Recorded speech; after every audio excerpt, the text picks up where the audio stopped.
We're going to talk about another kind of scam, a little bit different, new technology. We'll give them that. But I'm sorry, Bitcoin is a story, the way that it operates, the way that you make money off of it. This is a game as old as capitalism, and we're going to do our point by point conversation on Bitcoin. Matt already has his notebook right in front of him.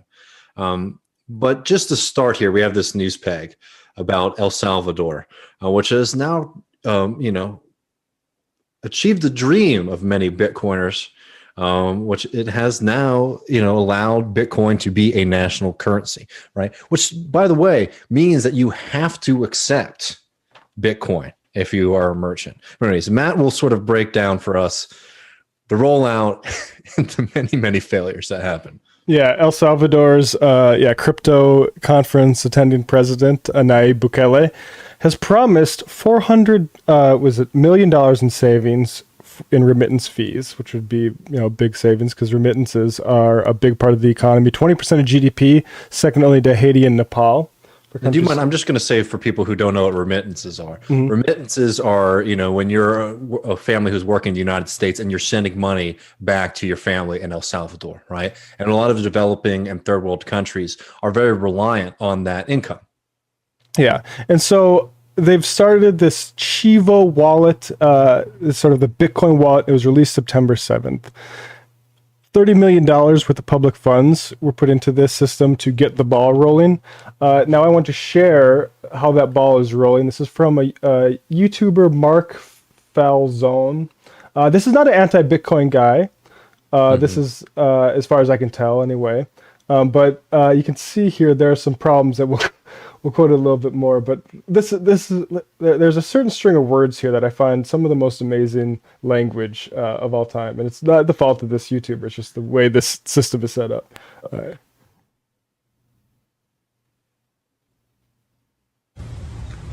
I'm here with Hassan. Hey. Filming another video. And Hassan, what time is it? 2 o'clock. 2 o'clock. And what's the date? September 13. Can you show the camera so they know that I'm not lying? He's so pissed. Okay. On September 9th, I sent Hassan, on September 9th, Hassan sent me $10 from the Chivo app via Lightning to my Mun wallet. Okay, sorry. I just can't get over how can this be good? The Chivo app to the Mun wallet to anyway. You're right. Yeah, it's not really making things simple. It sounds like somebody trying to make up bad sci-fi. Anyway, sorry.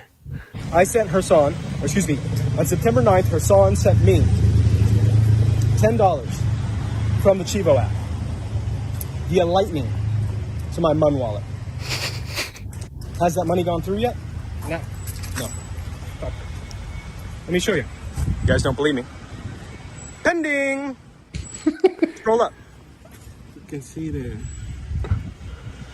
September 9th. There you go. Take your phone back. So, let me ask you guys a question. It's a good question. He sent me $10 for a video. But what if I was a merchant? What if I was a merchant who made my living selling motorcycles? And I needed to sell Hassan a motorcycle here. And he came in and he wanted to pay with Lightning or Bitcoin. By law, I must say yes. So, what happens if he sends me $3,000 US or $4,000 or $5,000 US through Lightning to my app? And I'm not even using the Chivo app. I followed the advice of the Bitcoin influencers that I shouldn't use the Chivo app, and I'm using my own custodial or non-custodial solution, the Mun wallet. The money gets stuck for 5 days. Do I give him the motorcycle? It doesn't show in my pending transactions. I don't have the money. The money's been deducted from his account and I saw him. Do I give him the motorcycle? Do I risk my livelihood? So yes, these are questions that more and more people are asking. More and more El Salvadorian merchants are asking. Here's from Crypto News. Again, not a anti-crypto source as far as I know. Got some interesting sections here. So a tattoo art. Oh, here we go. El Diario de Hoy quoted two business owners speaking on conditions of anonymity who claim that this is freedom. Speaking on conditions of anonymity, who claim that in all the transfers that customers have made to them, they have lost money. I don't know if is that a big problem? Is that a problem as far as business? I think it would be a problem for running a business. I'm not a businessman, but I don't know if you go to the Shark Tank, you're like, I'm losing between 0.2 cents and 50 cents on every transaction. Receiving between 0.2 and 0.50 less than the sale price. Well, one transaction seen them lose USD of $18.01. Again, nothing's perfect. I don't want to, let new technology, let it get its wings going. Anyway, a tattoo artist, meanwhile, was quoted as stating that transactions took too long to process, called Chivo unnecessary. He opined that nobody will use a Chivo wallet, and that they had used up to USD 30 worth of Bitcoin they were given by the government as an incentive to download the app. So that's what I think. There seems a lot of confusion about how we make like this 30 million, I think, of funds that we threw in to get the ball rolling. People are just cashing that out and then moving on, right? Like, which I don't know. Maybe that will turn out for the best. But yeah, an anonymous hair salon says, and a clothing salon say one instances of transaction had failed for the customers using the app. In one case, the clothing outlet vendor stated a customer attempted to pay for an item in Bitcoin twice, with the transaction failing in both instances. Finally, the customer gave up and left empty-handed, the vendor said. So... yeah, it has not been a good start. And for people who aren't familiar with Bukele, like, he is regarded as like the tech bro president. And you can see him when he's talking about Bitcoin in particular. It seems more often than not, his audience is people in that kind of cyber libertarian world, Bitcoin enthusiasts, and American, technologists. Use a fancy word for them. And then people in El Salvador. It's the rollout has been a disaster. One look, be fair. Some of it is certainly the app, but those are the kind of growing pains that happen when you try to introduce a whole new cyber currency, to people. The problem with Bitcoin in particular, though, is that its issues go way beyond just a bad rollout and a bad app. From the get-go, the problem with Bitcoin is this: it's not a currency, it is an asset. And we'll get into that more in a little bit, but I just wanted to note right here in El Salvador, what they're noting about losing money on transactions is one of the big worries that people have about Bitcoin being used, for example, as a national currency, is that with something that is as volatile as that, it means the prices are constantly changing and shifting, right? And when you have a set price for something, right, but then because Bitcoin's value is going up and down, day by day, because a whale decided to invest in it and shit like that, you can end up being really screwed. Yep. On top of it, from a government perspective, it could be an absolute nightmare. Imagine if I send out like your tax burden for the year, right? And then, by law, like, whatever that number was is the set number. Well, you just wait until you get the right, exchange rate on Bitcoin to dollars, et cetera.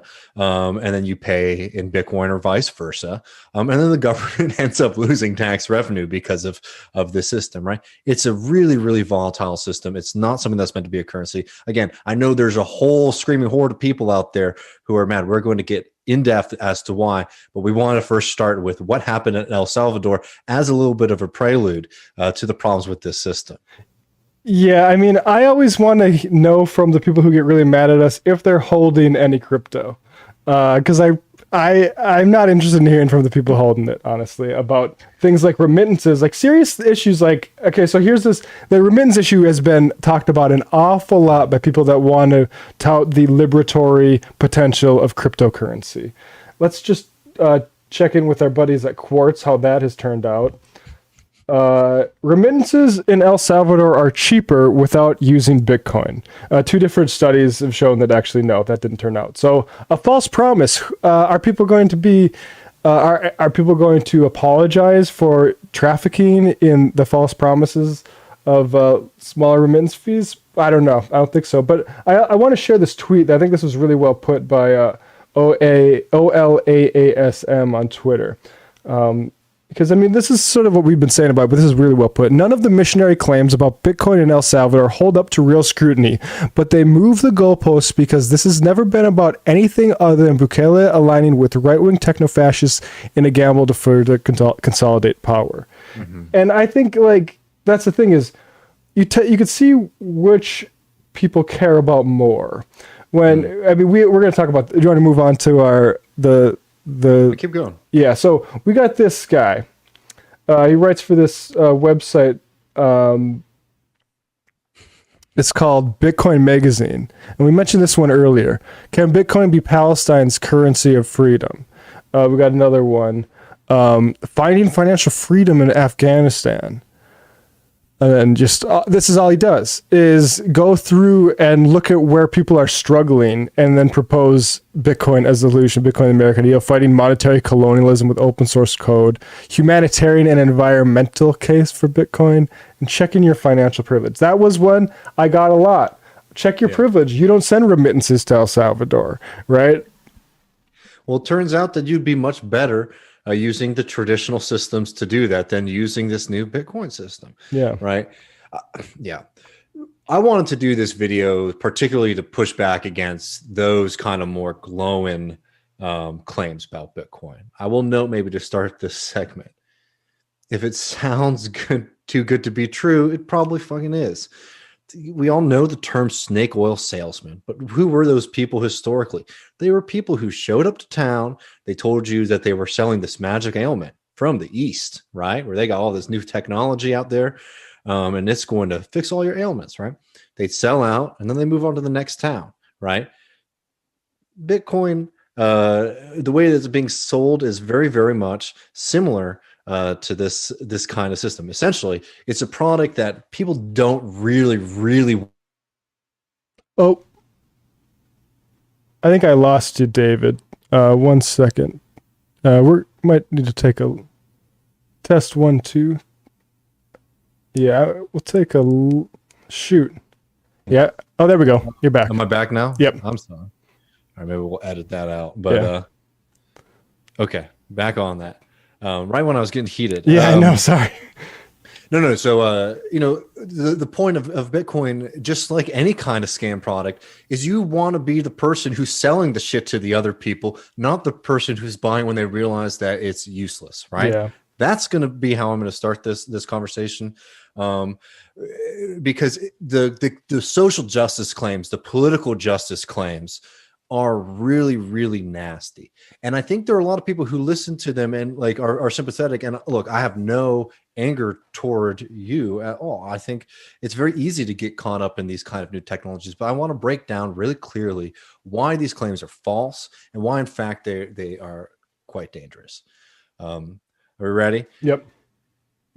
So maybe first to start, like, what is Bitcoin for people who are unfamiliar? It's a digital currency, something that I would argue currency is more of an asset. Yeah. We'll get to the currency thing in a problem, but let's give it its fair due so people understand what we're talking about.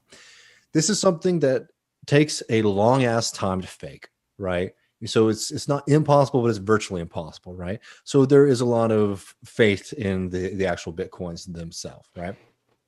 And you don't go through a clearinghouse to exchange them, right? And this is going to be one of the fundamental aspects of Bitcoin, one of the big buzzwords that they use to sell it, which is decentralization, right? And we'll get into what that means, why it's bad, and does Bitcoin even really deliver on that later. But basically, there's two major ways that people hold Bitcoin, right? You either hold them on like a digital wallet, right? Which is basically you're going through a secondhand provider, which that starts to chip away at the kind of decentralization, privacy claims that are made earlier. Or you do it the more old-fashioned and much more difficult way, right? That means holding your key, your unique key to your Bitcoin, either on a computer that's not connected to the internet, on a thumb drive. You've probably all seen Silicon Valley, where I can't remember the investor's name, but he's searching through the junkyard for his thumb drive that has like $1 billion of Bitcoin on it. That's happened. Yeah, exactly. That's happened, unfortunately, to a lot of people, or, old school stuff, like literally writing it down on a piece of paper, right? So this security that a lot of people push, for Bitcoin, oftentimes it falls on you, right? And I'm telling you right now, that is not the same thing as money in the damn bank. One, because it's not secure in the sense that like you could lose your shit and it's just gone forever. And two, because you don't want to be the one holding Bitcoin when that market starts to fall, right? And you don't you want to be exchanging your Bitcoin for US dollars or euro or yen, right? Bitcoin, again, is valuable to people because they think that they can sell it for a higher price than they bought it. And just one more thing too, for people who are not familiar at all with Bitcoin, there's a limited amount of coins. They haven't all been mined yet. And the way that they're mined is through an extremely complicated computer program, right? That takes up a lot of computing power and is extremely wasteful. And we'll get all into that a little bit later, right? But like the kind of early idea was that, people can just do a little bit of mining for Bitcoins, right? And they can exchange them and make some money off of that. And that also supports the network itself, right? But as we'll get into later, the Bitcoin mining networks are highly centralized. There's pretty much only a handful of companies that are responsible for the vast majority. And David, are those capitalist organizations or are those like co-ops or what kind of organizations are those? Most definitely capitalist. Right. Okay. I mean, is that enough of a technical description? Yeah, I think that's great. Let's get into like the real factors of Bitcoin and why we figured we need to talk about it. One, because, of what's happening in El Salvador, but two, because it is oftentimes brought up as this kind of solution to problems, right?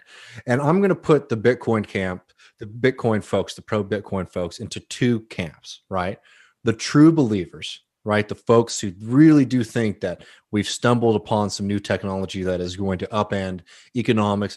It's going to drive down inequality, and it's finally going to break the power of the rich and powerful, right? Mm-hmm. Sorry to tell you, that's not the truth, right? But then there's the second group of folks, right? Maybe, I don't know, maybe it's too glib, but you call them prospectors, right? These are folks who want to get rich quick. And there's all different levels of these folks, right? There are folks who might have invested at the right time and they've made some money. I want to say here right now, you can make money on Bitcoin. A lot of people have, right? People need to understand what it is and how they're doing it, right? And understand that essentially it's just gambling. Bubba, I love gambling like the next guy. I love poker. I love football betting, right? I do it too, right? It's fun. It's a thrill. But I'm not over here telling you to put everything on the Dallas Cowboys to get yourself out of fucking trouble, right? Because that would be irresponsible. And again, so you can make money on through Bitcoin speculation, just like you can on stock market speculation, just like you can on sports betting. Bitcoin is notable for the get rich people because if you get in at the right time, you can make good money. People love to cite, the fact that if you go back to, 2011, if you had $1,000 in Bitcoin, you would have upwards of, $2.7 million, right? Yeah. I mean, we can, scroll down to that, but look, they go through all the different times that if you bought Bitcoin, then you would win. Right. But here's easy to do retrospectively. It's really easy to do that retrospectively. There have been other kind of attempts at this that didn't pan out. And obviously it would be absurd at that moment in time for people to be investing $1,000 in Bitcoin because at that time it was primarily just being, chucked around anarcho-capitalist forums and as an early currency of the Silk Road. Right. And I think we're going to do a little bit more of that history on our show next week. So I won't get into that as much today. But know that for every victory, there is defeat. And this is the fundamental mechanism of making money on Bitcoin, right? For you to be a winner, you buy low and you sell high. That's old school, man. That's capital speculation 101. You put the least amount of money in as possible, and then you sell when you think that it's got the right price, right? When it's reached its height. And if you do that right, you make money. But for you to do that, you need another buyer. right? Somebody to buy when it's at its height, right? It's basically somebody to give a bunch of their money away, to buy something from you at an extremely, extremely high inflated price, right? And look, sometimes that person can make some money, but more often than not, and you see it with all of these kind of volatility bubbles on Bitcoin, people buy at the wrong time. They buy when, there's a lot of articles on CNBC about how this is just going. And people lose fortunes. Working people lose fortunes. And can we think just through the psychology of someone who buys at the wrong time? They buy and then a dip happens and you own all this stuff. What do you think you would be incentivized to say about that stuff? Would you be incentivized to be real about the value of it, or would you? Exactly, of course, right? That's why, like, you put it into true believers and profiteers. Like, I think there is, like, within true believers, I think it's weird to, like, be proselytizing this stuff and not hold it. At the same time, that's the only way that's the only way I respect it, because I think if you are simultaneously saying, like, I own this much crypto and I check, the rise of it just to see, like, and I'm thinking about when I can get out, and you're simultaneously wanting and pitching this to, like, Palestinians or Afghan people, that is evil. You want to leave them holding it while you cash out? I mean, sick. No, exactly. And, like, all of this, the talk that we're getting about how this is the future currency. And again, for people who are seething right now, we're going to break down why it doesn't work as a currency in a second. But I wanted to start with the most cynical group, right? And I think the group that's driving most of the movement on this, by the way. Yes.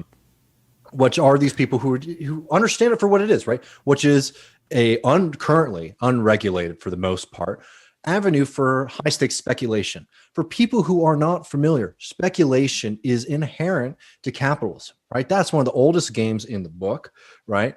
And there's a reason why it is highly regulated, because of this kind of shit, right? Because this kind of high stakes, essentially gambling, creates wild claims, malicious actors, right? Misinformation, right?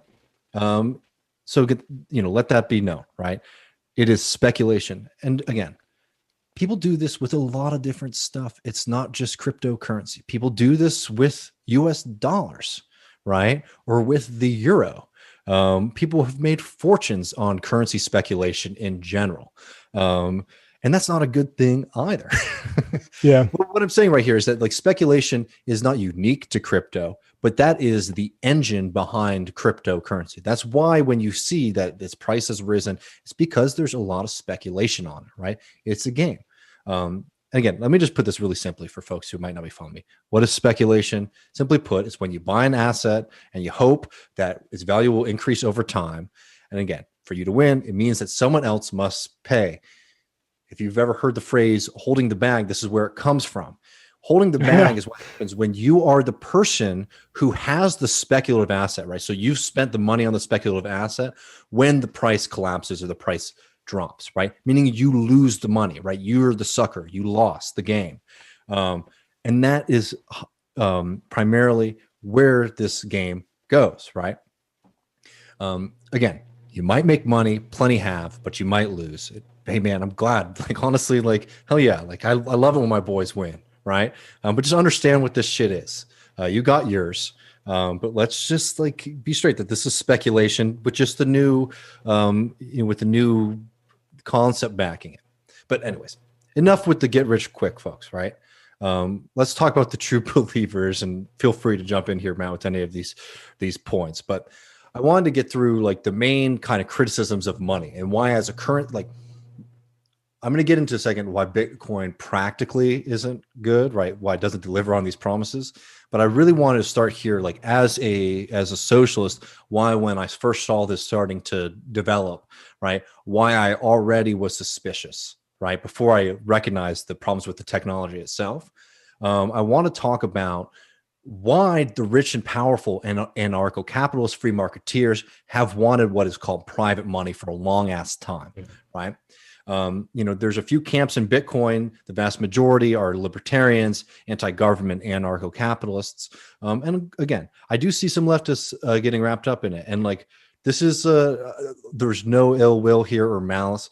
I just want to help you understand why this is not something that what is being told to you is not true about this system, right? Money is really complicated. But I really want to start by making a kind of cheap and easy distinction between, fiat money, the money that's coming from the government, and private money. Fiat money is the money that's issued by the government. In the United States, it used to be backed. Our dollars used to be backed by precious metals. But as the rest of the world also soon discovered, that's not a great way to organize an economy. Because if your monetary system is going up and down with the buying and selling of gold, its limited nature, the price of it, this has outsized weight on the money supply in the economy. A government, and you got to remember this is what we were talking about earlier with Darna. A government, you have to think, is a public arena. Yes, it's bought and controlled by really powerful interests, but this is a public arena, something that we need to be aiming to capture, right? A government needs to be able to control the money supply, because you can do a lot of different things with the money supply that help the rich. No doubt about it. The Federal Reserve does things to help out the rich. But you can also do things that help out the poor. You can do things that help out exporters versus importers. You can do things that benefit financial capital against the interest of industrial capital. What I'm saying right here is that monetary policy is a power that the government has to sort of to pull at the levers of the economy to get certain kind of outcomes. And if you're a leftist and you're sort of in the kind of Bitcoin world because you have been shown how the Federal Reserve works against working people, I think that this is a great bridge for you to jump off, right? Because your head is in the right place, but the answer is not private money, because. Like a great example of this, and how horrible central banks can be is like read any book or interview from Yanis Varoufakis, right, when he talks about central bank policy. These organizations are really anti-democratic in their current, in the way that they exist currently. But the solution is not to give a gift to the rich and powerful and people who want private money. It's to capture these kind of things to make them work for people, because that power, right, over monetary policy is something that you do not want to eradicate from the public sphere, right? Because capitalists and the rights, they've always despised government money. Matt probably knows this better than me in U.S. history. Well, it's like, I can't, no examples come to mind, but it's just the way to think about it is about the word decentralization is that's a marketing term. And if this was at a time where markets were seen favorably, like in the 90s or something like that, it'd be called privatization of money. And everybody on the left would know exactly what fucking time it is. Mm-hmm. No, I think that's a great way to think about it. And like, just to make it really clear, why do the wealthy want money that's not tied to the government? One, because as we mentioned earlier, they fear it being used to weaken their power in the economy. Two, because they are afraid of confiscation, taxation, monetary policy that might interfere with them hoarding their wealth. For example, things like capital controls. And that is one of the big pitches, by the way, for Bitcoin, is that you can use it to bring money out of an economy that is trying to implement capital controls. I don't have time to get into capital controls and a whole thing, but that is one thing that socialists need to be prepared to embrace, because if you want to deal with financial capital, the power of the rich and powerful, we need to utilize our ability to implement capital controls. Anyway. Yeah, not encouraging ways to skirt them. Yeah. And I mean, regarding skirting, I mean, criminals obviously share these fears as well, which is why it's no surprise a lot of early Bitcoin history is Silk Road, right? A site for people who aren't familiar where you could buy drugs and a lot of other illicit items. Again, you need to understand that money is a public good. And yes, it's not serving us well right now, but giving that power to the private sector will have a damaging result on our ability to implement left policies. Yeah. And so that's like the kind of like larger argument about why we don't want private money in general. But let's talk about Bitcoin now a little bit more specifically, right? Because, if we talk about money like this too much, we're like doing too much of service to Bitcoin, because Bitcoin does not function like a proper currency. Did you know that only around 1.3% of existing Bitcoin is used to make transactions, Matt? Interesting.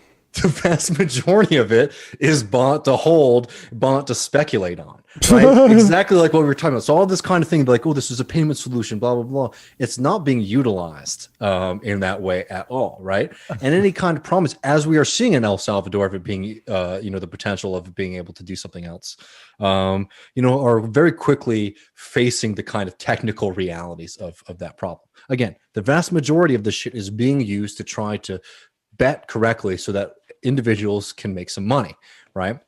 Yeah. Well, it's funny, just to go on El Salvador for a little bit. Like, if anything comes good from the Chivo app, it'll be like a non-crypto related expansion of banking access, which could have just been done by something like postal banking, which absolutely should be done. It should be done here. It should be done in El Salvador to get people banked in a way that's not by a predatory financial institution. And building digital payment infrastructure is also a good thing, right? But like, these are the main claims from like the believers, right? The decentralization stuff, right?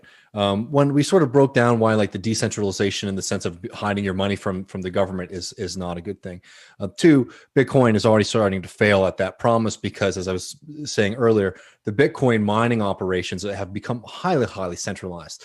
And again, for people who might not follow this really closely, might not get what the problem with that is, that those mining operations end up being able to exert large amounts of power over the entire system as a whole, right? So the promise that it's sort of just like, some floating system are not borne out by that reality.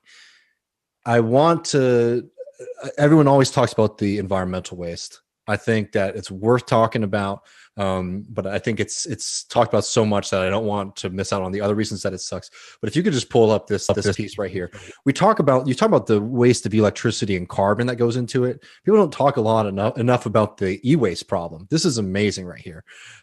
This is from a piece that came out December 2021 in the academic journal Resources, Conservation, and Recycling. That notes that Bitcoin's annual e-waste generation adds up to 30.7 metric kilotons as of May 2021. On average, Bitcoin generates 272 grams of e-waste per transaction. Look, I'm not somebody who deals with grams very much, so just like to help you understand what that is, the new iPhone that just came out, its entire weight is 141 grams, right? So with each transaction, that is how much is being wasted. Just to make this really clear for folks who might have a hard time sort of piecing these together, how the e-waste is created. It's created because to maintain this system of Bitcoin, you have to have all of these computers using an incredible amount of their computing power, right, to go through these extremely complicated math problems, right? Which again is a real waste of our resources and electricity. But it also means that those machines have to be, they die, right? They break down eventually, and that's what they're talking about when they're talking about the e-waste that is created just in one transaction. But we're going through some of the other things here. One of the big things that people in Bitcoin argue is a good thing. It's like there's no chargebacks, right? Which means that this kind of idea that people are constantly saying, "Oh, this charge against my credit card was false," right? As a kind of scam, right? One, that's a really shitty argument. One, because how many times have you gotten a bad charge against you, Matt? Isn't it a nice thing to have all of your, the money that's coming in and out of your bank account being sort of supervised by a regulatory system that makes sure that fraud is addressed? The problem with Bitcoin is they come at banks and financial institutions, just like they talk about, inequality, right? These are problems. Banks are evil, right? Financial institutions are horrible, right? But you miss you're fixating so like you're making the mistake here by forgetting like what banks potentially can be doing. When banks, without banks, you have no security and no protection from fraud. Currently, the money that's sitting in your bank account is backed by the U.S. government. If your bank loses your money, you get your money back. Bitcoin losses, you lose, sucker. You get scammed. Better luck next time. Yeah. I feel like I'm going crazy. How is when banks call me and say my credit card was used in Sioux Falls, do I need to cancel it? And I say yes. That's not the thing I don't like about banks. Exactly. That's the thing criminals don't like about banks. Look, again, the solution to the problems with banking and the financial sector are by winning public power, right? And taking over those systems and making them work for us. It's not putting all of our money out into the open in this way that we can just be scammed and potentially lose it all. I mean, also, just frankly, just losing your money is also an extremely frightening. That's why people put their money in the bank in the first place, because we also realized that just everybody having large amounts of cash sitting around their homes was not good. I mean, it's one of those things where it's like you're reinventing the wheel again. You're creating new problems. But beyond this, it can't function as currency. Why? One, because of its volatility, right? I don't want Matt to buy something from me, and then 6 hours later, Matt's, the money that Matt gave me be half the value that it was a few hours ago. And vice versa, right? It creates a lot of problems in any kind of economy when you have massive price fluctuation. The Bitcoin people all say that once there's enough enough users, enough people using it, that will go down. I'm telling you right now, no, because the only reason that the value is continuing to go up is because people are speculating on it. They're not using it as currency. Why? One, because most places don't accept Bitcoin, and two, because transactions are unbelievably slow. They're talking that most transactions are taking around 7 seconds to process just one of those, right? And that's on a good day. Yeah. Because think about it. If there are transactions going on all around the world with Bitcoin, that means that you're getting further and further backed up in line, right? And if it does become utilized on a mass scale, you're going to be seeing massive delays in your payment system, as we saw already in El Salvador. Yeah, and somebody wanted us to comment on Cuba. There's a headline, Cuba to recognize and regulate crypto on the island. Now, it remains to be seen what this is. Somebody said, will you be covering Cuba's embrace of crypto? Recognize and embrace would be the wrong word. Exactly. Recognize and regulate is not what I would call an embrace. It is notably not, as we've been talking about, as a currency. It's an asset that they're monitoring. Again, people buying assets, I can buy future, right? I can buy all sorts of things, right, that we treat as assets in the United States economy that are different from currency. Yeah. I want to sort of walk through these, because I want the last bit of this. I know this has gone long. I hope this is juicy for folks. The last bit is going to be specifically about these kind of left social justice things. But I want to make sure that, we just sort of get through the kind of neutral criticism of this, which is that, the transactions are a nightmare. It can't be a bank. It cannot function as a bank because you don't want to store value in highly volatile assets. You don't do that. And it's absurd to try to push that on people too in other parts of the world. That Palestinian piece that we had earlier, basically the whole story is a really, accurate telling of what's happening in Palestine, the horrors of occupation. And then sort of towards the end of it is just some guy saying, we're saving up money, right? And we're going to a provider. Oh, what is another important thing to say, by the way, right? About the decentralization. You have to go through these secondhand systems if you're somebody in these countries. Why? Because how many people in Palestine do you think have a state-of-the-art computer and constant access to the internet? Hell, they don't even have constant access to electricity. That's the fucking problem, Bubba, right? The reason that, that a lot of people are unbanked is because the infrastructure around them, both digitally and physically, has been damaged, is prevented, they're prevented access, or frankly, because, they're just extremely rural, right? This kind of thing, so you're going to have to go through a secondhand provider. Anyways, the story of Palestine goes that people are going to secondhand providers and they're saving up money and they're watching the markets for Bitcoin. And as they say in the piece, we're learning to buy at the dip, right? That's not people embracing a new currency. That's people learning how to, try to ride waves and gamble. And look, I'm more than out of anybody. I'm more than happy that somebody in Gaza, right, can make some fucking money off of this shit, right? If they can make money off of it, I'm not against that in principle, but I am certainly against this being presented as a solution. Structural prescription, yeah, exactly. It's not a bank solution because you don't want to hold your assets in this highly volatile, asset.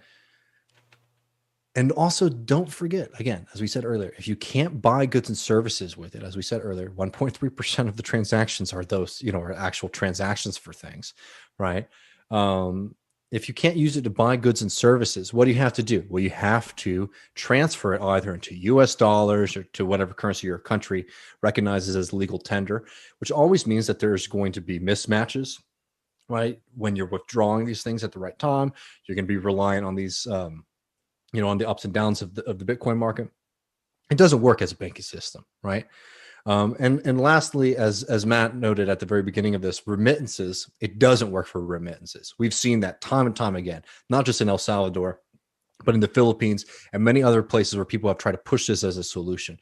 There definitely can be a lot done to make remittances better. I truly believe that expanding digital like currency, right, access to digital banking, things like that, will be a benefit to people, right? I'm all for that.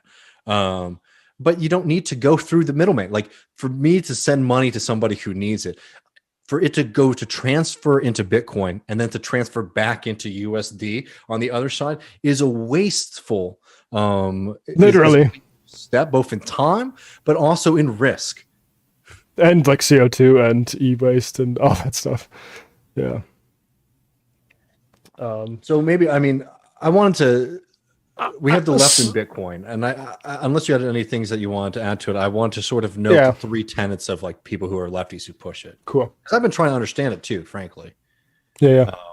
Because I see people push it a lot, and I never understand what they are leaning on. Some people lean on it as a solution to wealth inequality because you could potentially make money off of it, right? Well, again, this isn't a solution to wealth inequality. Unless every single poor person could, for an individual, maybe it's a solution to inequality. Yeah, like, hey, again, like make some money gambling, man. Like, that's fine. But yeah, it's not a solution to poverty on that level, on the speculation side of it, right? Right. So that's just is completely bunked. Ridiculous. And let's also let's be good like Marxists here, right? This is something that has no relation to actual material production, right? This is not something that is based on like people actually producing a product that is useful, right? This is people trying to buy something at the low price and sell it at the high price, right? This is the most excessive aspect of capital, right? This is the kind of shit that Marx is writing about in volume 3, when they're sort of laying out the kind of giddiness of capitalists, which is trying to find a way to make money without production, right? Because they want to weaken the power that us workers have, right? They want to get around the problem, right? The problem for them is that they have to exploit us to make money, right? And and speculation has always been the way that they try to get around it. But the problem with speculation, as you've seen in any other example, has been that eventually those markets fail, right? Because they are not based on actual material reality, right? So this kind of idea that it's like, having poor people around the world speculate on it is a solution to inequality is bullshit. The idea that it's anti-bank, right? This is the big one that people say. It's like, don't you hate the banks? The banks are bad. The banks exploit everybody, etc., right? Bitcoin is no fucking better. It has no protections for you. It allows rich people to hide their money. It's extremely volatile, just like even like a perfect system level, right? You just don't want your bank account to be going up and down constantly. And you have to do your own fucking security. No, thank you. That is not a solution, to the problem of massive banks. Do you know what is the solution to massive banks that have outsized power? Taking those under public control and making them serve the interests of people. Yeah. Right? That's a big thing to do. That's what our politics is all about. But that's a solution. There is no fucking quick way around this. And it's certainly not buying into some kind of speculation scam. The other thing is people argue is that it's anti-finance, right? You can opt out of the system. You're not opting out of the system. You're opting into something that is just old school casino capitalism, man. Right? And at the end of the day, you're not even fucking opting out, because what you want to do with your Bitcoin is to exchange it for United States dollars. Yeah. You want to opt back in at a more advantageous position. Gonna That's opt out of finance and then opt back in and look at I got a big stack of dollars now. Yeah, you don't want to hold on to, like, you might want to hold on to it and sell it at the right time, but at the end of the day, what you're holding on to, the goal of that move on your part is to exchange it for US dollars. Yep. Lastly, it's the development one, touches on all of these. This is not going to help the unbanked. Remember Libra, same kind of bullshit too. When Facebook was trying to do this, Oh, I forgot about that. Yeah, bring more and more. That was even more ridiculous, honestly. Unbanked people, right? It's always it's inefficient. The transactions are way too slow, so that's not going to help people who need help getting the financial system. The volatility, as we mentioned over and over, and you have to go through platforms because, as I mentioned earlier, secondhand platforms. People do not, in those parts of the world, have fancy ass computers that are constantly connected to the internet. All of these kind of developments of like the Bitcoin ideology are just ways to sell it to you. Because you know what? For every leftist who really buys into it, there is a right-wing website that is making arguments as to why Bitcoin is the answer to all the things that you want to see in politics. And it's one of those things, your radar should be going up when they're saying something to every single person, right? That is the answer to all of the problems that they have. Because at the end of the day, this is a speculation scam. Mm-hmm. I said time and time again, if you want people to buy the thing that you have, right, for a higher price than you bought it for, what do? You convince them that it's really, really fucking shiny. It's really, really, really good. It's really, really, really valuable, right? At the end of the day, there's nothing behind this system that is of value, that has inherent value. It's all about people's feelings about it. It does not provide the kind of structural solutions that might attract some of the left-wing people to it. And from the get-go, it has just been a way for some people who got in before everybody else to sell it to the latecomers. And in that way, it is just like any scam that has ever existed in capitalism. Well, and the media itself is like, what's the business lesson from the gold rushes that this country has experienced? It's you sell stuff to the people going to do the fucking digging to try to find gold, right? And that's all these media people that are like doing hours of content. They're getting a lot of eyeballs of people that are trying to like, okay, which one of these crypto choices do I invest in to get the best, return? And what's the future look like?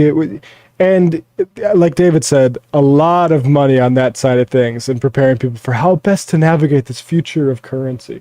And it's bullshit. But I want to ask you, David, what your prescription is, because when it comes to certain things, I'm afraid of being authoritarian.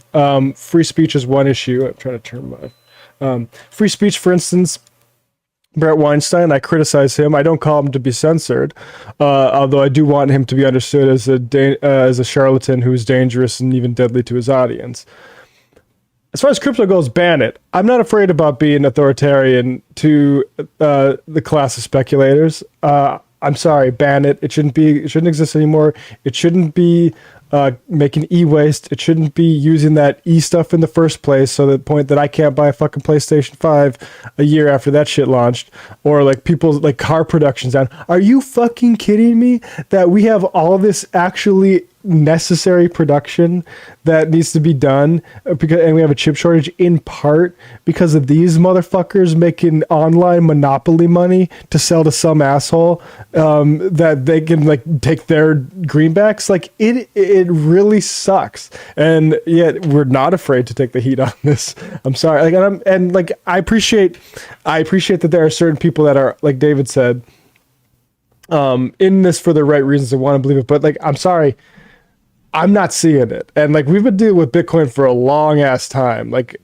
as long as I've been doing this professionally, and I've not seen an argument that doesn't make me wonder like how much you're hoping the price goes up so you can cash out yourself. Yeah, exactly. I mean, I that's the thing, is like I've never seen anybody be able to make a coherent argument as to why it's of value to like the left in general, and certainly like it's like private money is something that I'm opposed to, just like in concept. Absolutely. Right? But in practice, this is something that just doesn't seem to be working.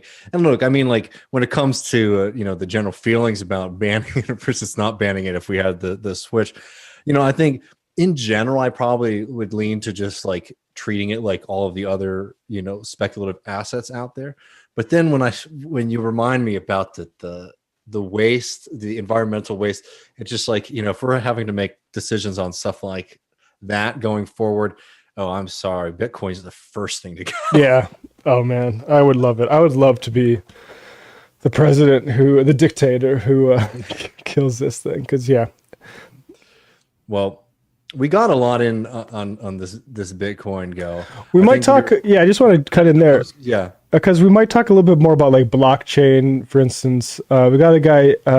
I don't want to say too much, but I think we'll have him next week to talk about Bitcoin even more. So yeah. So